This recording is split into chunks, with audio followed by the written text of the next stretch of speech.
Il y a vraiment une faible compréhension de ce qui se passe qui me rend de plus en plus impressionné par l'état de la société actuelle, tu vois, qu'on soit si avancé avec une compréhension si faible, entre guillemets. Fort.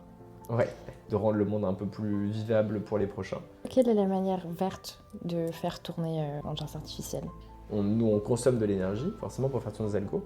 C'est très très peu, voire complètement négligeable à l'échelle de soit des modèles d'IA plus avancés, genre ChatGPT et sa consommation énergétique. Et donc nous, on a pu arriver au début du domaine comme ça. Et donc on était parmi, je pense, les premiers à s'appliquer à la catalyse avec le machine learning. Tester plein de choses vraiment de manière hyper rapide. Et ça, c'est quelque chose qui est complètement hors de portée de l'humain ou de la recherche à l'heure actuelle. Dans chaque technologie, il y a des aspects positifs et négatifs. Alexandre Duval, bonjour. Bonjour. Merci beaucoup pour ton temps. Je suis très contente de te recevoir. Le sujet de l'épisode, c'est l'IA et l'écologie. Toi, tu es chercheur et entrepreneur au croisement de ces deux sujets. C'est pour ça que je suis ravie d'en parler avec toi. Pour commencer, est-ce que tu peux te présenter et raconter ton parcours? Ouais, bien sûr. Déjà, merci de me recevoir. Ça fait plaisir d'être ici, de pouvoir partager un peu mon expérience. J'ai un parcours un peu atypique, je dirais. J'ai grandi en France, passé mon bac à Paris.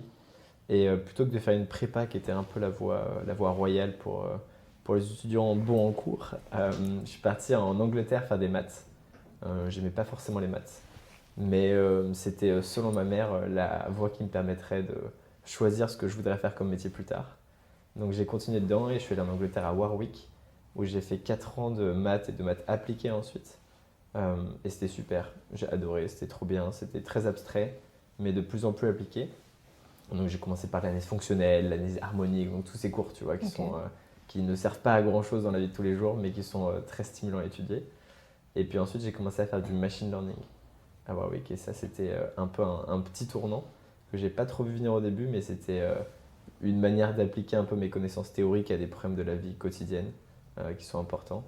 Et ça, c'est un peu toujours ce que j'ai voulu faire, avoir un impact sur le monde en utilisant un peu les connaissances que je peux apporter.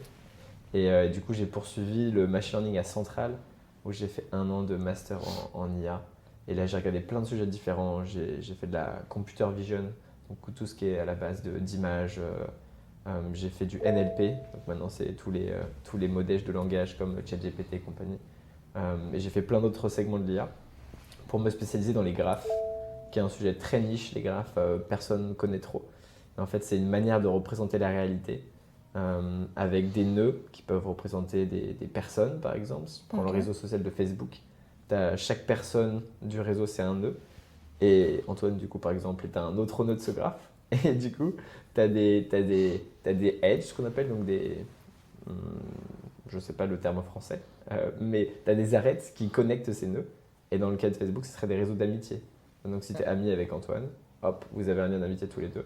Et donc tu représentes le problème de, par exemple, recommander des amis à quelqu'un sur Facebook sous forme de graphe.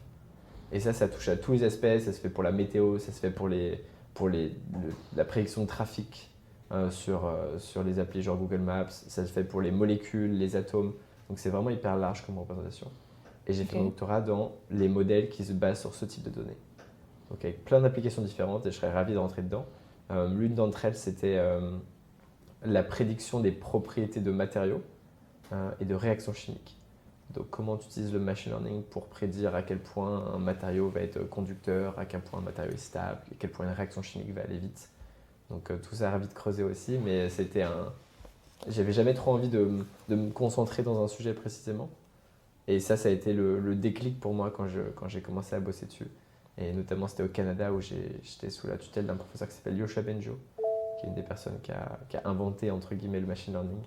Et depuis, je suis resté dans ce domaine, j'ai terminé mon PhD là, et j'ai créé une boîte qui s'appelle Antalpic, qui fait du coup de la découverte de nouveaux matériaux à des fins climatiques.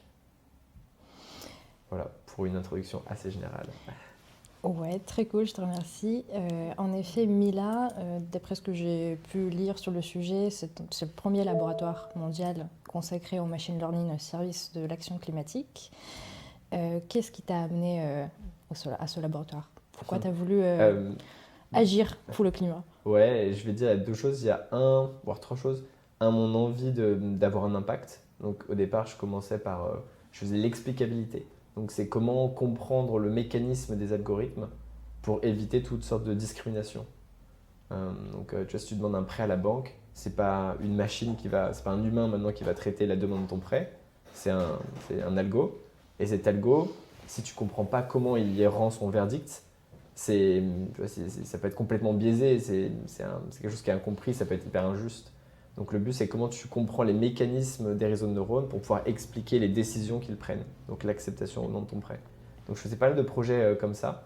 Et puis à un moment, j'ai voulu vraiment essayer de moi, ça m'a toujours impacté, le climat, essayer de rendre le monde un peu plus vivable pour les prochains. Et donc j'ai toujours voulu faire ça. Et le Mila était l'endroit parfait pour le faire. Donc un peu à l'audace, j'ai envoyé un message à ce fameux Yoshua Benjo, Ok. avec qui j'ai discuté, jusqu'à un autre prof qui s'appelle David Rolnick, qui est celui qui a fondé Climate Change AI, donc l'IA pour lutter contre le réchauffement climatique. Et j'ai intégré son groupe pour travailler sur justement la découverte de nouveaux catalyseurs. Donc c'est des matériaux qui permettent de réduire les émissions carbone et la consommation énergétique de réactions chimiques. Donc tout ce qui est production de tout, mais ça peut être l'hydrogène, le ciment. Donc en fait tous ces mécanismes-là, c'est des réactions chimiques. Et ces réactions chimiques, on peut mettre des catalyseurs dedans, qui sont un certain type de matériaux, et ils permettent que la réaction chimique elle se fasse de la même manière, mais en utilisant moins d'énergie. Donc peut-être que tu ne vas pas chauffer à 800 degrés, tu vas chauffer à 500 degrés. Et du coup, c'est des économies d'énergie qui sont liées à l'énergie que tu mets en entrée dans ta réaction. Et du coup, ça corrèle avec des réductions de coûts, mais aussi des réductions d'émissions carbone, souvent. Et donc ça a été mon projet pendant 2 ans là-bas, et que je continue activement. Ok. Et Intalpic, ça se base sur ce projet. Ouais, Antalpic, exactement, c'est la continuation de ce projet-là. Ok. Euh, Comme j'ai dit, projet vraiment passionnant. On était au tout début du domaine, parce que pour faire du machine learning, il faut des données. Et les données, c'est très difficile à avoir dans ce domaine-là. C'est pas comme le texte, tu vois, où il y en a plein sur Internet. Tu as des modèles faciles, les images, pareil. Pour entraîner des modèles qui découvrent des matériaux, il faut des données qui sont des matériaux, avec en sortie leurs propriétés, pour que tu connaisses leurs propriétés. Et ça, pour avoir ça, il faut résoudre l'équation de Schrödinger, qui modélise la physique en général.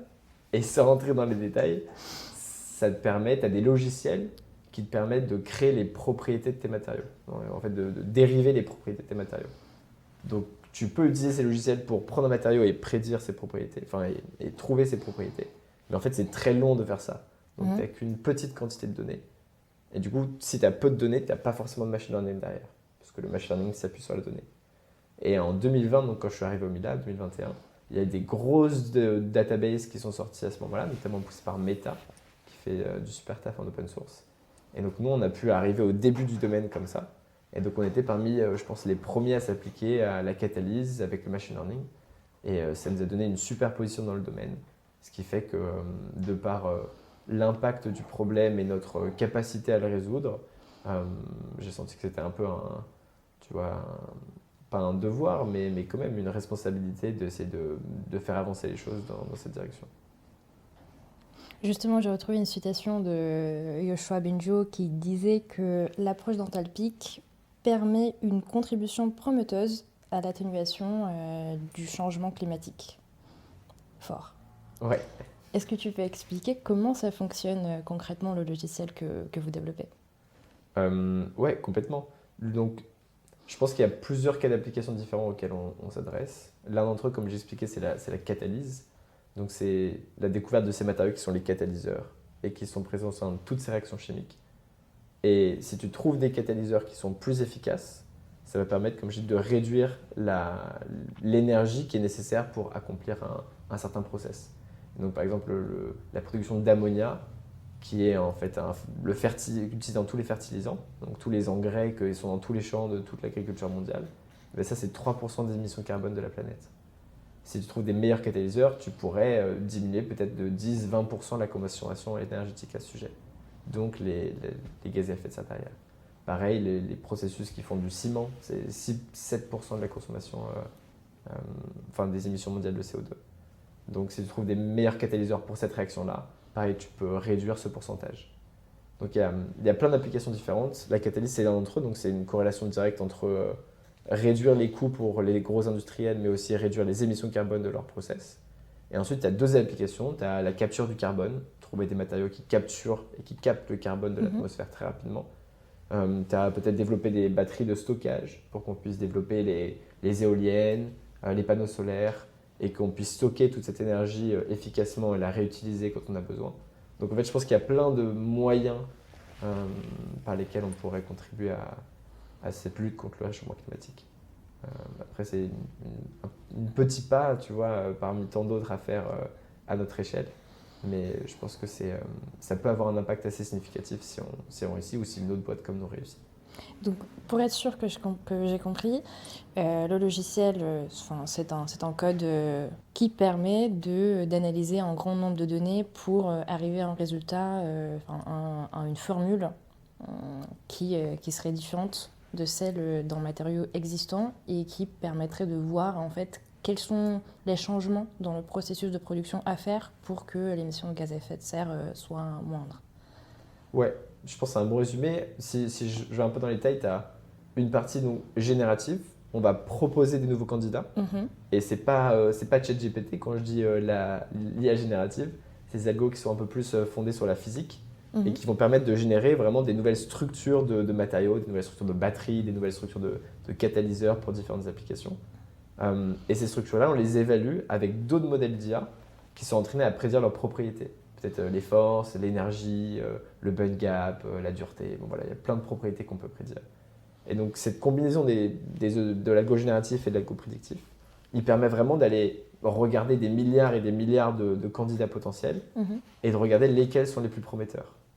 Et notre but, nous, c'est de donner ces candidats aux chimistes et leur dire, en fait, au lieu que tu utilises ton intuition et que tu essayes de combiner du lithium avec du fer, avec du zinc pour avoir un matériau qui a les bonnes propriétés, viens, on t'aide, on regarde vraiment des milliards de candidats différents et on te dit, en fait, ceux-là, c'est ceux qui sont les plus susceptibles de marcher selon nous.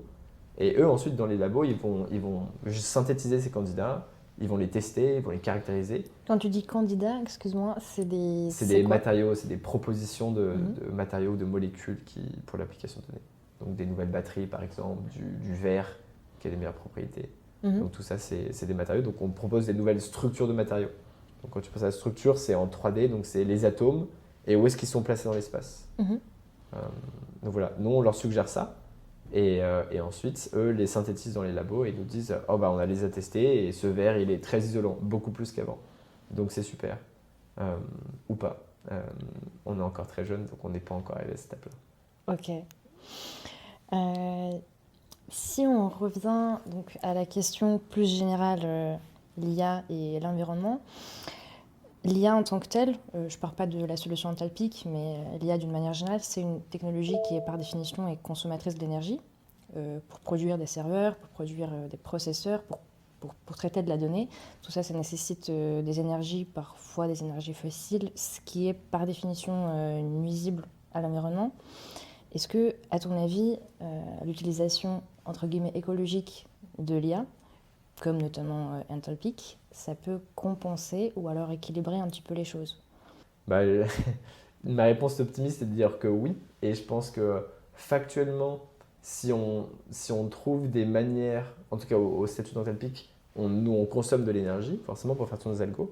C'est très très peu, voire complètement négligeable à l'échelle de soit des modèles d'IA plus avancés, genre ChatGPT et sa consommation énergétique, soit à l'échelle même de processus industriels. Je t'ai parlé de l'ammonia ou du ciment, qui sont genre 10% d'émissions mondiales de CO2. Donc nous, c'est infime ce qu'on consomme par rapport à ça.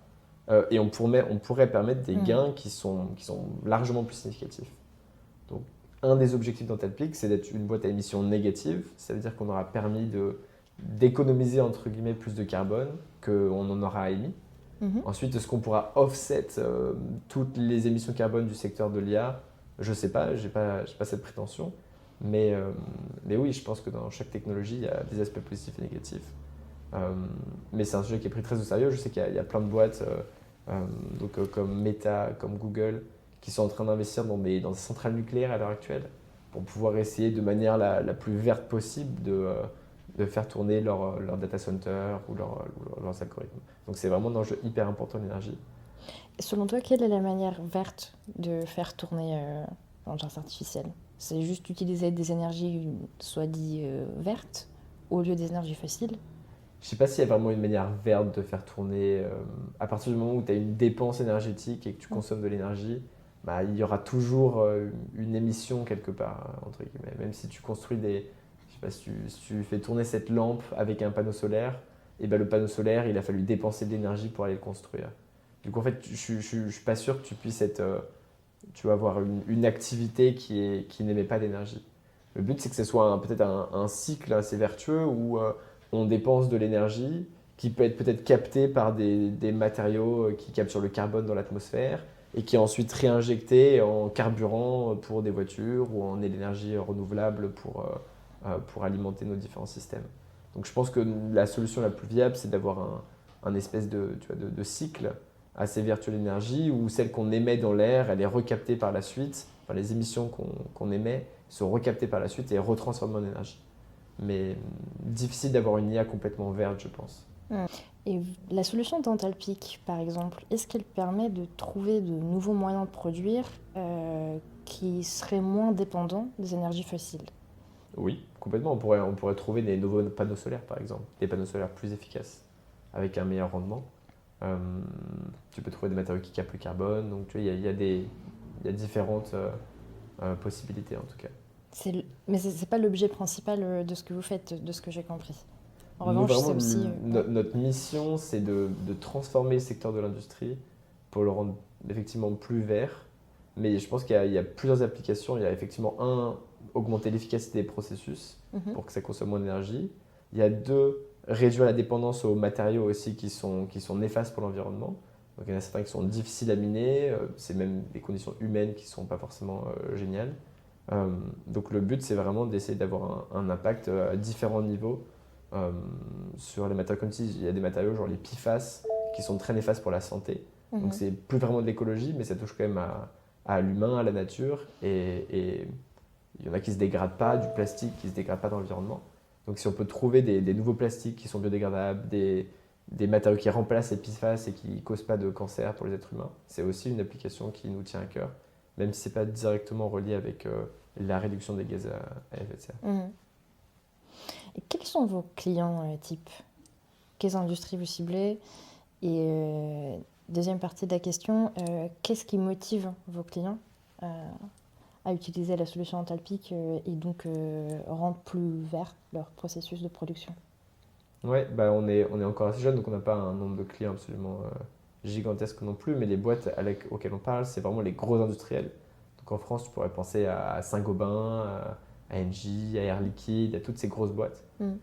Ainsi qu'à des entreprises un peu minières, donc les boîtes qui extraient vraiment les matériaux dans le sol. Eux, ensuite, tu vois, ils ont plein de phosphates, ils ont plein de fer, ils Mhm. ont plein de cuivre, donc ils vont peut-être aussi chercher à l'utiliser. Et donc nous, vraiment, on se positionne en co-développement avec ces entreprises. Ça veut dire qu'on va les aider à verdir leur process, à trouver des meilleurs matériaux. Donc on va vraiment aider leur département R&D en utilisant l'IA et les talents qu'on a, qui ne vont pas forcément directement dans ces boîtes-là. Quand tu es Air Liquide aujourd'hui, je pense que c'est difficile d'attirer les meilleurs chercheurs en intelligence artificielle.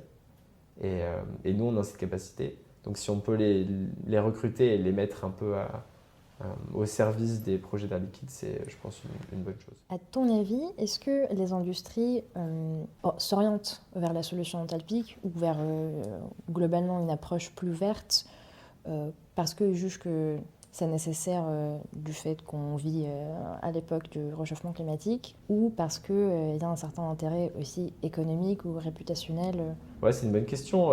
Je pense qu'il n'y a pas de généralité non plus dans ce cas-là. Ça dépend. Il y en a qui sont vraiment on veut développer des technologies vertes et du coup, c'est pas grave si ce qu'on va produire est un peu plus cher, mais on a envie de faire un effort, d'être beaucoup plus décarboné d'ici 2030, 2050. Et du coup, ils viennent plutôt pour cette motivation-là. Il y en a qui viennent plutôt pour une partie économique.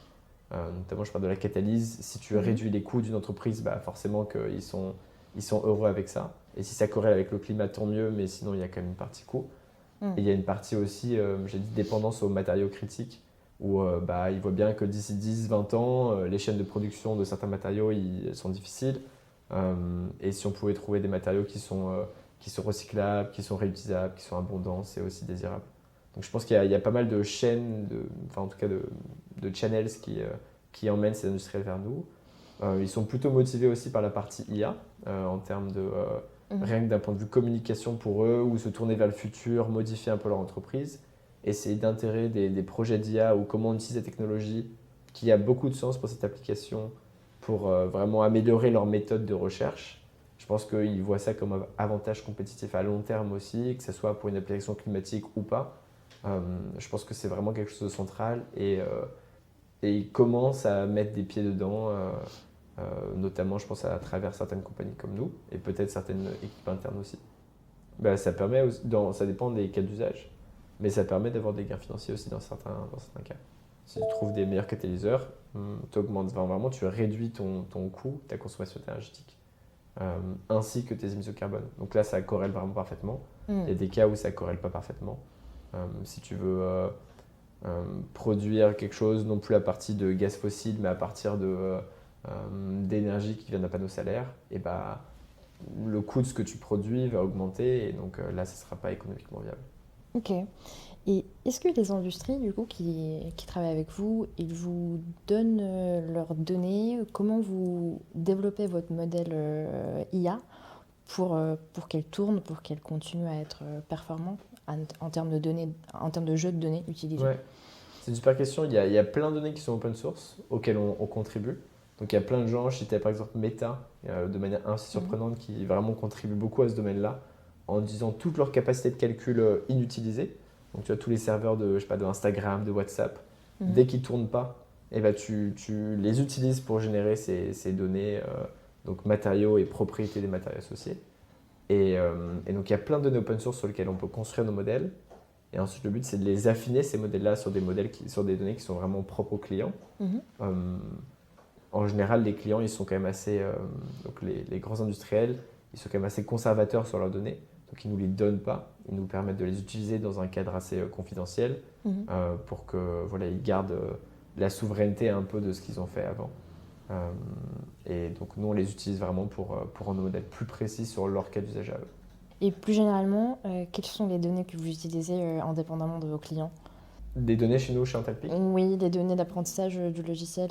C'est quoi comme données? Donc nous, c'est des matériaux et des molécules et leurs propriétés. Donc ça, c'est vraiment tout ce qu'on a comme données. C'est notre premier segment de données. C'est ça, il y a des millions, des centaines de millions de données comme ça. Il y a des données qui viennent du texte, qu'on parse beaucoup. Donc en fait, il y a beaucoup de papiers qui ont été écrits par des scientifiques dans la littérature depuis des centaines d'années. Et donc avec les LLM aujourd'hui, on peut aller extraire l'information de toute la recherche qui a été faite jusqu'à maintenant et l'intégrer dans des bases de données qu'on crée nous-mêmes pour avoir une bonne compréhension de toutes les expériences qui ont été faites, de la chimie, je veux dire en général. Et ça, je pense que c'est assez utile pour aller diriger les équipes de recherche et les aider à se concentrer sur peut-être une application, un mode de production, une famille de matériaux. Parce qu'en fait, on peut collecter cette fois-ci toutes les données et pas juste se reposer sur le cerveau d'un chercheur qui est du coup forcément un peu capé en termes de ce qu'il peut retenir comme information. Donc voilà, beaucoup d'informations extraites du texte, beaucoup de données, on appelle ça des quantum simulations, donc c'est des simulations quantiques, matériaux et propriétés. Et ensuite, on a quelques données expérimentales aussi, donc qui viennent de labos expérimentaux, donc on va vraiment tenter avec des pincettes, des éprouvettes, un peu tu vois, le cliché de la chimie, de synthétiser ces matériaux. Ok. Toutes ces données, ils sont en libre accès finalement. Il y a une partie en libre accès, et une partie que nous on génère, une partie que nos clients ont. Donc il y a vraiment 3 pôles. On se base quand même beaucoup sur ce qui est en libre accès. Nous on génère nos propres données pour avoir un avantage compétitif. Et ensuite on utilise celle du client pour être d'autant plus pertinent sur certaines applications. Pourquoi l'intelligence artificielle? Ça permet d'avoir plus de données et donc avoir quelque chose de plus performant que si on faisait des recherches manuellement sur le sujet. Parce que du coup, donc il y a 2 niveaux à ce problème-là. Le premier niveau, c'est le niveau le plus bas, c'est un humain qui fait cette recherche. Et du coup, l'humain qui fait cette recherche, il peut tester un candidat à la fois. Donc c'est-à-dire il va tester une nouvelle structure de matériaux, pour une application et il va tenter sur cette application de faire une découverte. Donc il va tenter de la synthétiser, de la caractériser, de la tester, de réitérer dessus. C'est un cycle du coup où tu testes très peu de choses. Le cycle qui va un peu plus vite, parce que tu dépends des expériences en labo. Le cycle qui va un peu plus vite, c'est que tu utilises ces simulations quantiques, donc c'est des logiciels que tu fais tourner, mais ça prend plusieurs heures, plusieurs jours parfois pour avoir les propriétés d'un petit matériau. Donc pareil, tu peux aller plus vite parce que tu n'as pas besoin d'aller au labo et de faire des expériences qui sont longues, difficiles à reproduire, il y a plein de challenges, mais c'est pas forcément super précis et surtout c'est pas non plus très rapide. Donc l'IA, ça permet d'aller beaucoup plus vite, beaucoup plus large. C'est-à-dire que tu mets une seconde ou des nanosecondes peut-être pour prédire la capacité pour prédire la qualité d'un matériau. Ce qui fait que tu peux en tester vraiment plusieurs ordres de magnitude au-dessus en termes d'expérience. Et donc, tu as aussi la puissance de la génération. Donc, ça te permet de parcourir l'espace et de tester plein de choses vraiment de manière hyper rapide. Et ça, c'est quelque chose qui est complètement hors de portée de l'humain ou de la recherche à l'heure actuelle. Donc, ça décuple un peu nos capacités à chercher des matériaux qui ont des bonnes propriétés. Donc, une puissance de calcul telle que proposée par l'IA est vraiment indispensable pour ce que vous proposez chez Intellipic. En tout cas, c'est pas pour proposer ce qu'on propose nous, je pense que c'est pour essayer d'avoir un impact sur le domaine-là. Si tu fais de la recherche dans un espace infini, il faut que tu aies un moyen de l'explorer qui est efficace. Sinon, tu restes cantonné à un tout petit sous-ensemble de matériaux que tu as synthétisé, que tu as vu. Mais en fait, ça réduit beaucoup les possibilités. Et ça, je pense, empêche la société de trouver des matériaux qui seraient vraiment bien. Peut-être du verre qui isole beaucoup mieux, des superconducteurs à température ambiante, des panneaux solaires avec 100% de rendement. Donc en fait, tout ça, toutes les technological breakthroughs qu'on pourrait avoir, ils seraient décuplés ou ils seraient découverts beaucoup plus rapidement avec cette technologie versus sans cette technologie. Donc nous, on essaie de promouvoir son utilisation, de l'utiliser et de montrer que ça fonctionne pour aussi pouvoir faire en sorte que l'industrie et la société à l'heure actuelle puissent trouver les matériaux qui ont les meilleures propriétés possibles pour n'importe quel type d'application. Et si on revient donc aux données ou aux jeux de données que vous utilisez, donc le logiciel cible les producteurs de matériaux. Les producteurs de matériaux, en fonction d'où ils se trouvent, du point de vue géographique, ils ont un accès à des différentes sources d'énergie.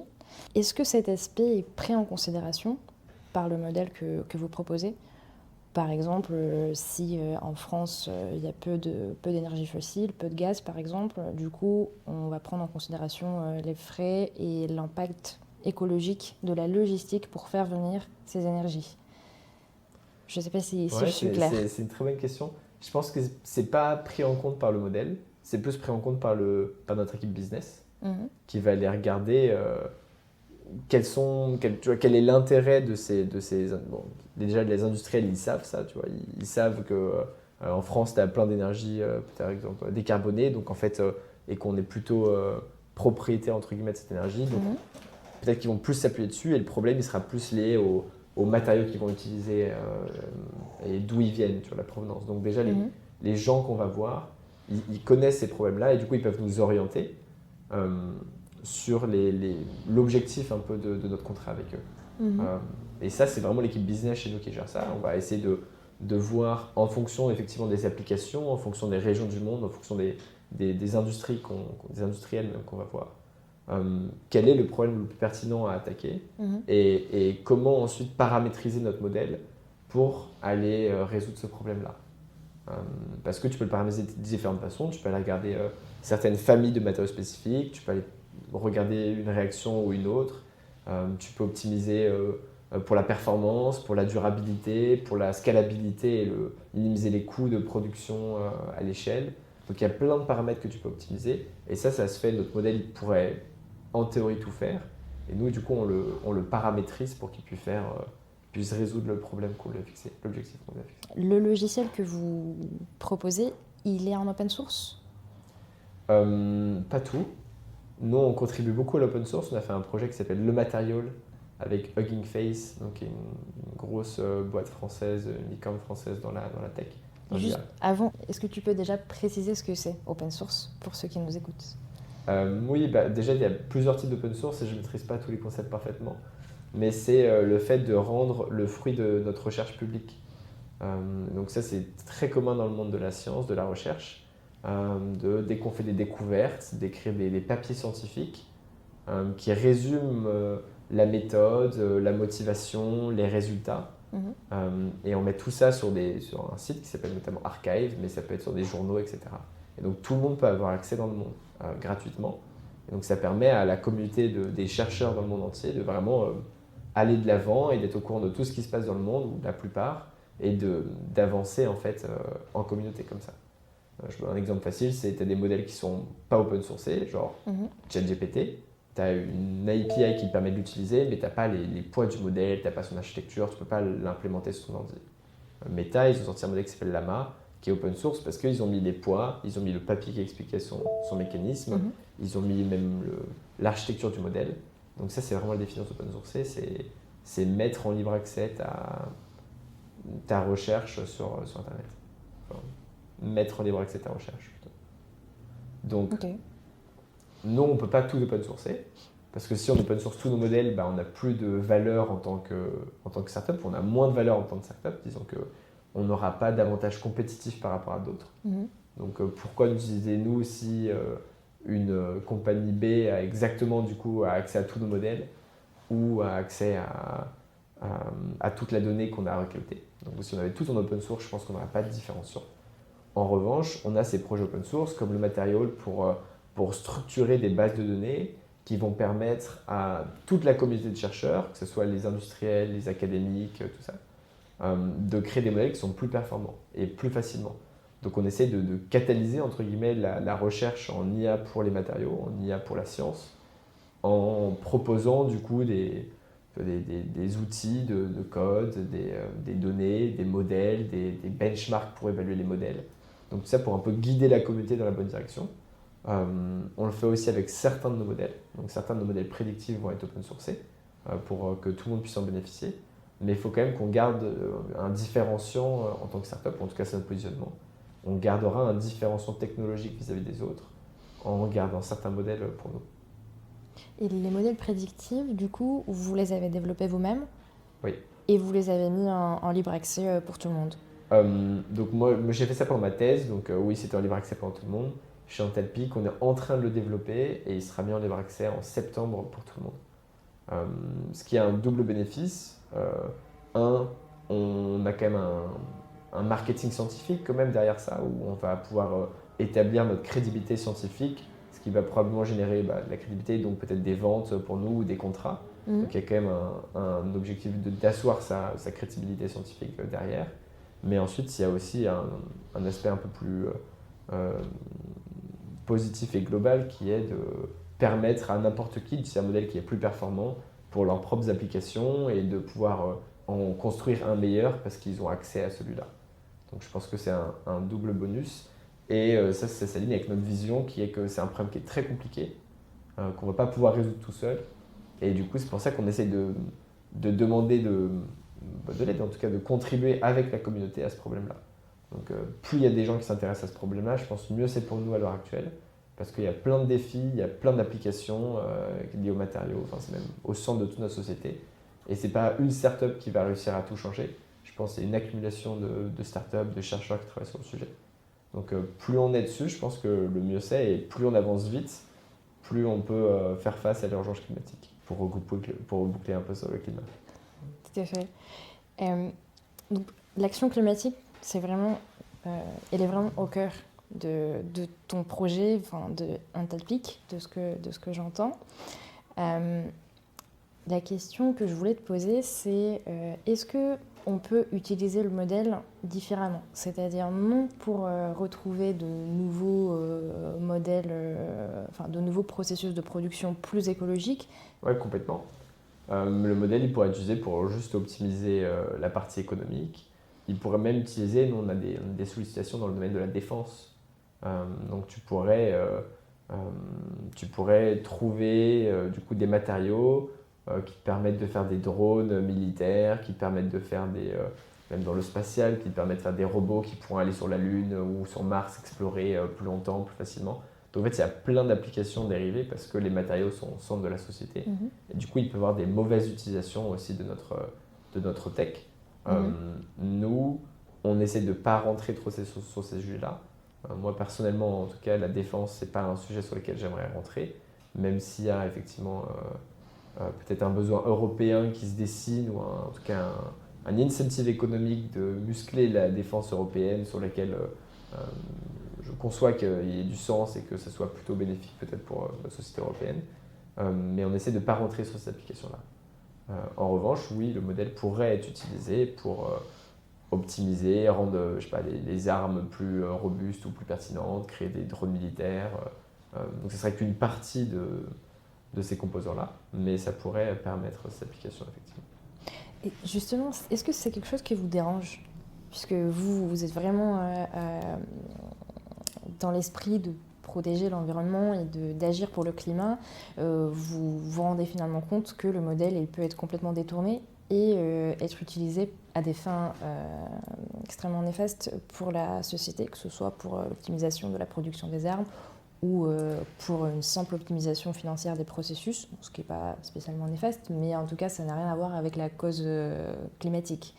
Est-ce que c'est quelque chose qui vous dérange? Est-ce que vous mettez des freins à de tels détournements? Moi, c'est pas quelque chose qui me dérange parce que je pense que si dès qu'il y avait un petit aspect négatif dans n'importe quelle des choses que tu ferais, bah, en fait, tu terminerais par rien faire parce que c'est jamais tout blanc ou tout noir, il y a forcément un peu des deux. Je pense que la question qu'on essaie de résoudre, elle est fondamentalement non seulement urgente, mais bénéfique et positive. Quand je me lève tous les matins, je suis plutôt convaincu par ce que je fais et plutôt heureux de ça, donc je me pose pas trop de questions à ce niveau-là. Oui, bien sûr, il faut mitiger l'impact négatif que ça peut avoir, donc on n'ira pas dans certaines applications, on ne va pas open sourcer toute la pipeline de découvertes qui pourrait faire en sorte qu'il y ait des applications néfastes qui sortent de là. Mais oui, peut-être que certains des modèles open source qu'on mettra à un moment seront utilisés au sein d'une équipe qui développera une partie de quelque chose avec lesquels on n'est pas aligné. Mais je pense qu'ils ne vont pas tout contrôler et c'est aussi la responsabilité un peu de chacun de faire en sorte d'utiliser ces technologies à bon escient. Donc voilà, on ne se déresponsabilise pas, mais je pense qu'il y a quand même beaucoup plus de positif dans ce qu'on fait que de négatif. Et c'est pas un problème qui me tracasse globalement.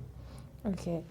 Les résultats de cette optimisation, est-ce qu'ils sont purement propriétaires?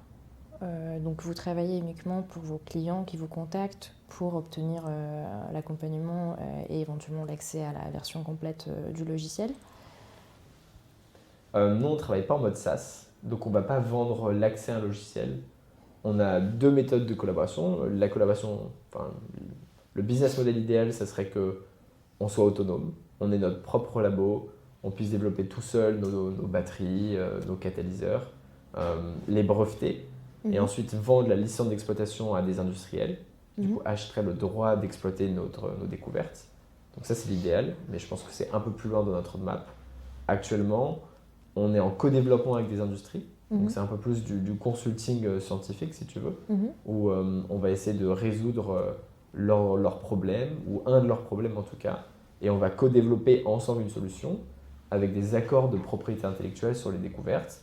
Donc quand c'est des gros industriels, vu qu'on est jeune, on laisse plutôt la propriété intellectuelle, et nous on bénéficie premièrement de revenus dans ce contrat de consulting, et deuxièmement parfois de royalties, c'est-à-dire que s'il y a une découverte et qu'ils peuvent l'exploiter, on va prendre une partie des bénéfices qui sont associés à cette découverte. Donc voilà, c'est comme ça qu'on on prend un peu d'argent. On est surtout backé par des VC à l'heure actuelle, donc c'est des fonds d'investissement qui ont investi dans Talpic. Donc on n'est pas rentable, on n'a pas vocation à être rentable, je pense, dans les 5 prochaines années, parce que la recherche, ça prend du temps. C'est assez long terme quand même. Et du coup, par contre, si on fait une découverte à un moment dans, je sais pas, 5 ans, 7 ans, alors là, je pense que les retombées économiques seront significatives pour nous, ce qui nous permettra d'être rentable et peut-être d'entrer dans un cycle où on n'a plus besoin de l'argent des fonds d'investissement et on peut être autonome financièrement. Ok, et les brevets qui sont éventuellement découverts par vos clients, du coup ces brevets ils appartiennent à vos clients et ils ne deviennent jamais publics? Les brevets, par définition, sont publics. Donc quand tu brevettes une invention, si je brevette un matériau, je vais publier un brevet. Donc il y a tout un processus. Nous, on est en discussion avec, on publie des brevets, ou on est en train en tout cas de publier des brevets. Donc Donc il y a des avocats de la propriété intellectuelle spécialisés dans les brevets qui t'aident à écrire, à détailler ton invention, à quel point elle est nouvelle, à quel point elle est différente, à quel point elle a un impact. Et si c'est accepté je ne sais plus, l'agence qui gère ça, alors ton brevet devient public, donc tout le monde peut voir ce que tu as fait. Mais s'ils réutilisent ton brevet sans te payer pour cela ou avoir une discussion avec toi à ce cas-là, il y a un infringement du brevet et donc ils sont pénalisables par la loi. Donc c'est tout le principe du brevet, c'est que c'est une découverte qui est rendue publique, mais du coup protégée. Mais c'est assez compliqué dans le monde de la chimie, autant dans le monde de la santé. Les brevets, c'est très structuré. Si tu découvres un médicament, tu le brevettes, il n'y a vraiment personne qui peut y toucher, il n'y a que toi qui peux le développer, c'est très carré. Dans le domaine de l'industrie, on se base beaucoup plus sur les secrets, parce que les brevets ont une dimension assez petite, assez finie.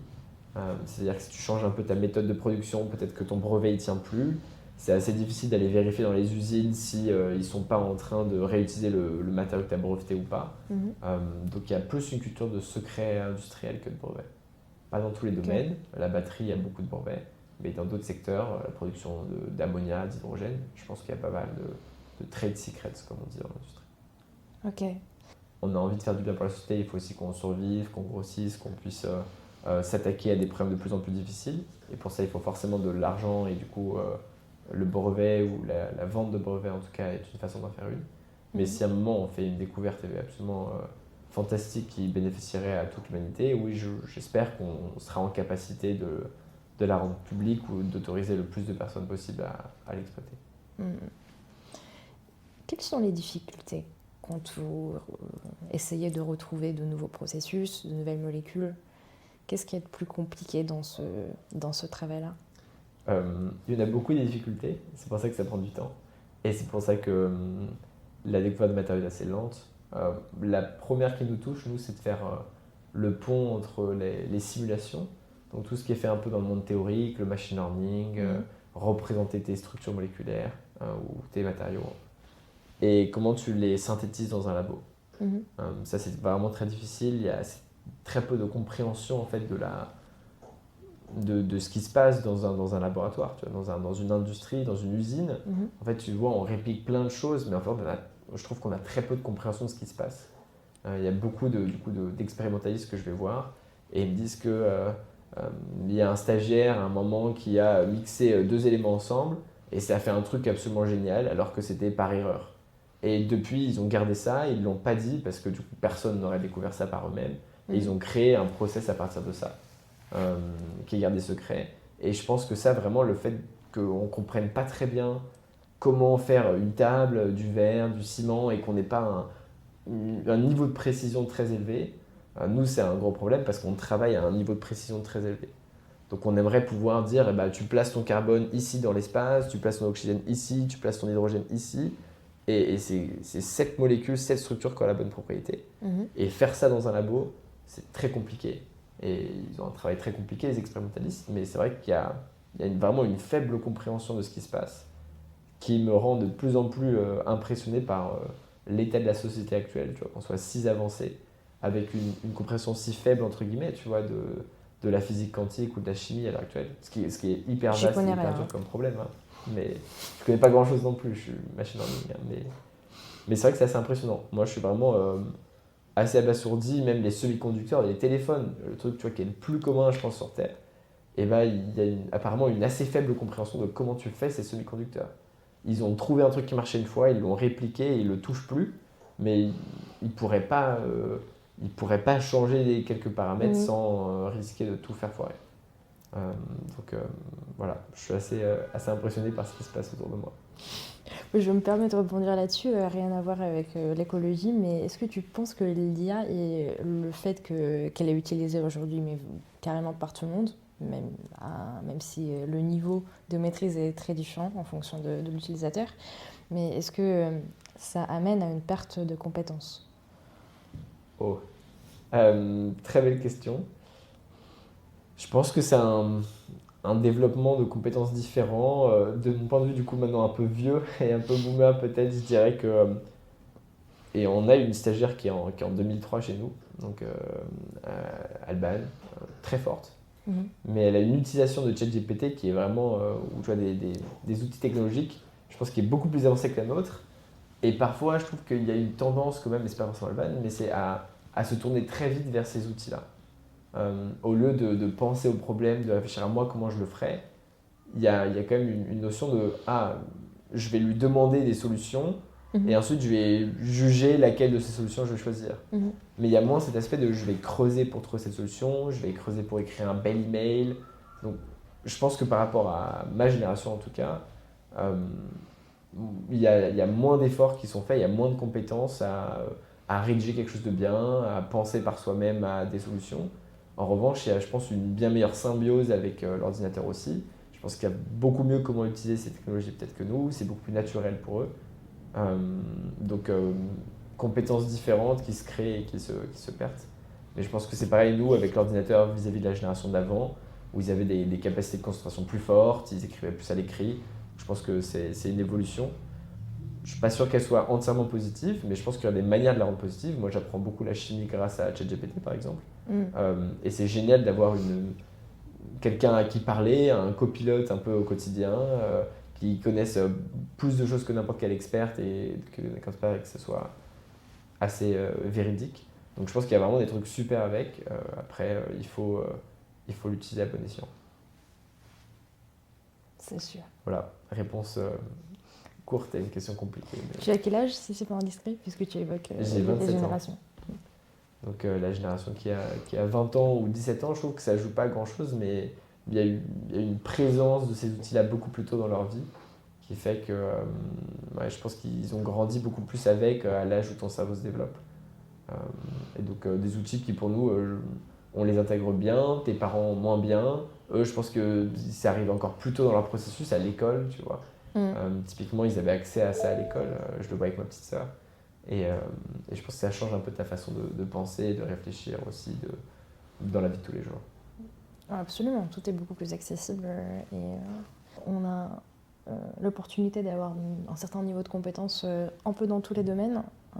Maintenant, à mon avis, les domaines qui souffrent entre guillemets le plus de l'IA, c'est vraiment les domaines scientifiques, tout ce qui touche aux maths, chimie, ingénierie, puisque effectivement on se base pas mal de ce que je vois sur les codes déjà faits et sur l'intelligence artificielle qui parfois permet même elle-même de coder.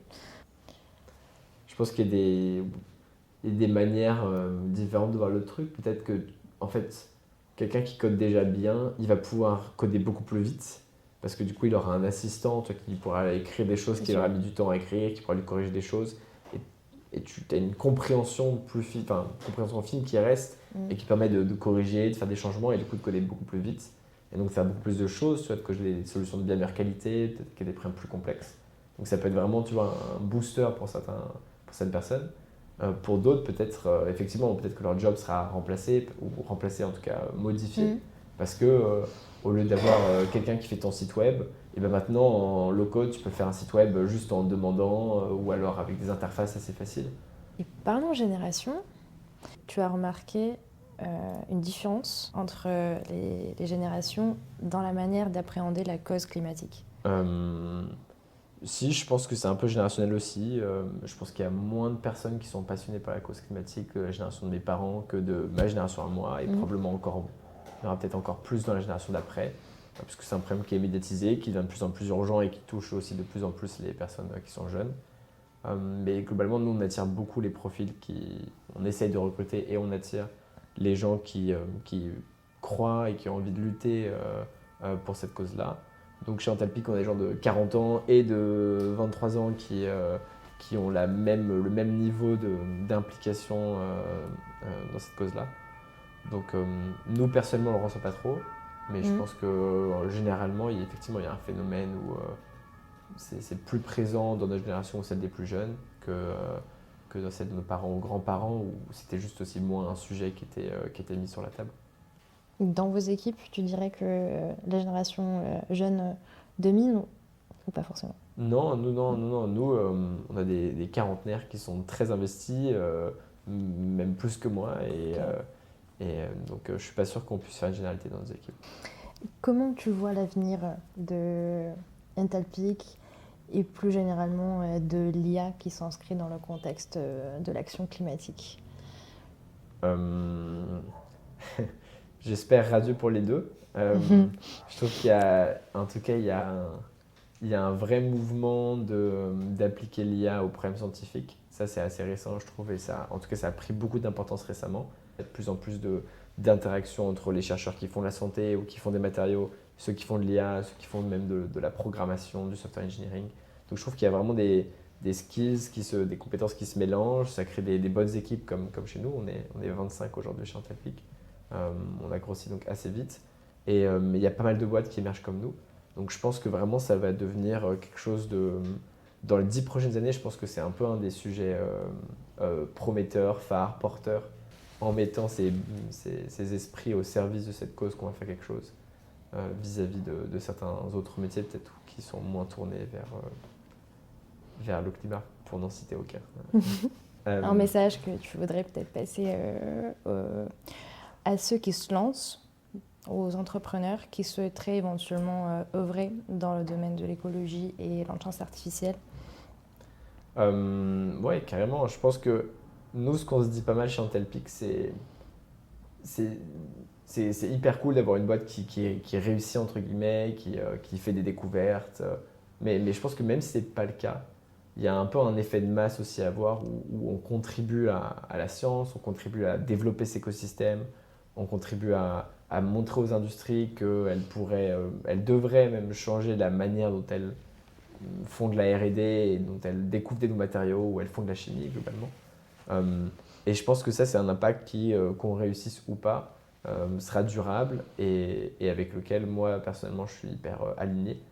Et aller au travail en étant aligné avec ses objectifs, ses motivations, ce pourquoi on travaille, je trouve que ça n'a pas de prix. Et du coup, je recommanderais à tous ceux qui ont l'idée de se lancer dans cette aventure géniale que je vis depuis 1 an et que j'espère continuer encore plusieurs années. C'est génial. Merci beaucoup pour ton temps. C'était hyper intéressant. Je te souhaite le meilleur. Merci beaucoup à tous pour votre attention.